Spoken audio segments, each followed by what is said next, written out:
उत्तम कथाकथनाची शैली असणाऱ्या सर्जनशील लोकांसाठी वेव्हजनं एक विशेष संधी उपलब्ध करून दिली. वेव्हज कॉमिक क्रॉनिकल्स या उपक्रमांतर्गत अशा रोचक कथांना AIच्या मदतीनं जिवंत कॉमिक्समध्ये रूपांतरित करता येणार आहे. मे महिन्यात मुंबईत वेव्हज परिषदेचं उद्घाटन होणार आहे. तोपर्यंत या चॅलेंजमध्ये सहभागी झालेल्या स्पर्धकांनी आपल्या कॉमिक कलाकृती तयार करायच्या आहेत. डॅशटून स्टुडिओच्या मदतीनं हे AI आधारित कॉमिक्स तयार करून त्या कॉमिक कथा डॅशटून ॲपवर सादर करायच्या आहेत. माहिती आणि तंत्रज्ञान मंत्रालयाच्या सहकार्यानं इंटरनेट आणि मोबाईल संघटनेनं ही स्पर्धा आयोजित केली आहे. आतापर्यंत 774 जणांनी यासाठी नोंदणी केली आहे.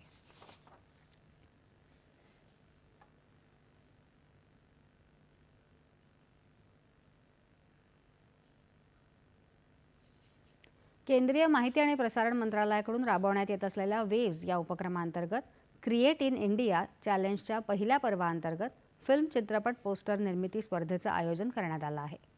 NFDC, national film archives of India, international federation of film archives आणि इमॅजिनेशन स्ट्रीट आर्ट यांच्या संयुक्त विद्यमाने ही स्पर्धा भरवण्यात आली.